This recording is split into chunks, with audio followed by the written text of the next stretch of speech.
Hey folks, if you're interested in finding a nice Mad Alchemist ladle like this, or maybe even some pretty cool experimental affixes for your build, this will be the video for you. If you like this sort of thing, please leave a like on the video. A lot of effort goes into making these, and leaving the like does help immensely for the YouTube algorithm. So anyway, jumping right into it, one thing that you might not know about the mages is that these spawns are not exactly random.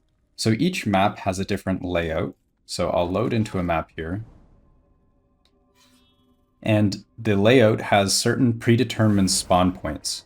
Most of the time when you load into this map, it'll either be this spawn point or one other one. And you can see here, there's already a mage right beside me. And basically how it works is that the mages use the same spawn points as the shrines. So depending on where the player spawn points are and the shrine spawn points, you can increase your chance of getting an Exiled Mage immediately on load. Before you start your mage farm, there's a few really important things that you should know. I'll start with the most important thing, and that is that the echo that you choose actually matters a lot.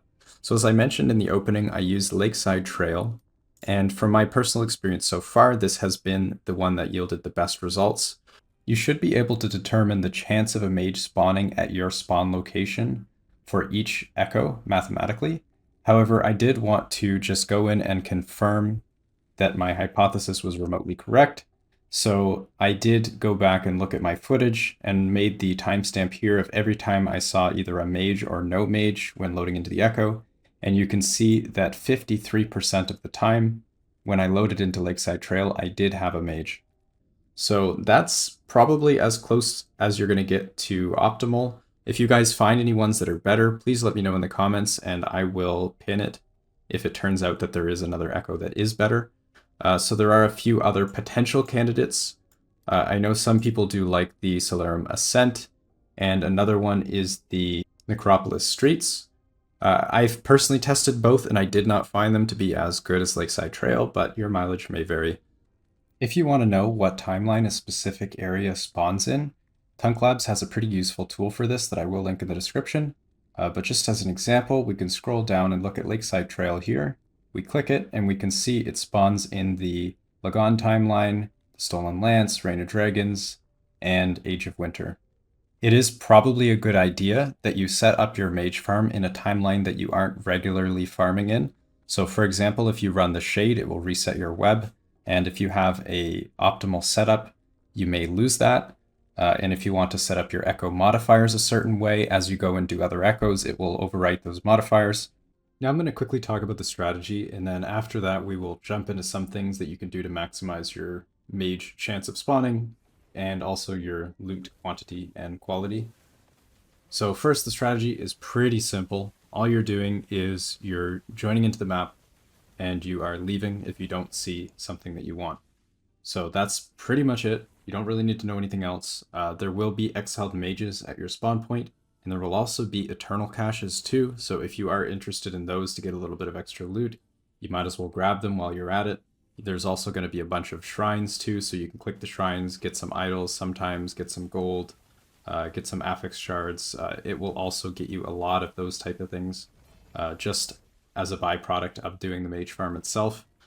And other than that, it is important that you keep an eye out for the echo objective. Sometimes you will see it is like shrine or something like that, and sometimes you can be trying to kill the mage and you'll just get killed by the shrine. You also want to make sure that your load times are as quick as possible, so whatever you can do to increase that. If your computer's being slow, maybe give it a restart, close some other stuff that you're running, or anything like that that you can do to speed up your load times, maybe restart the game. Jumping over to a bit more specific details that you might want to know.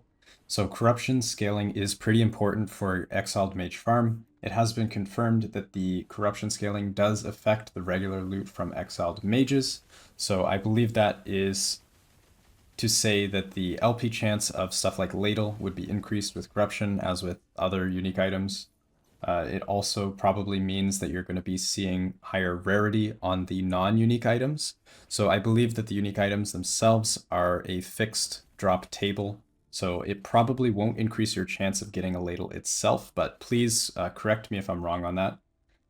It also means that the chance of finding the mage itself will be higher in higher corruption, and also your chance of finding the runes of research. So one thing that was really interesting is during my testing, every single mage I killed dropped a runes of research, even though this is not a guaranteed drop. So you can definitely say that corruption is increasing the chance for that.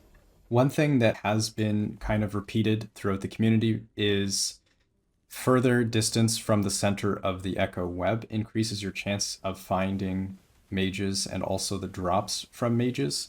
So I just wanted to confirm this, and I asked on the official Discord, and I got confirmation that that is not the case. You don't have to worry about how far your echo is from the center.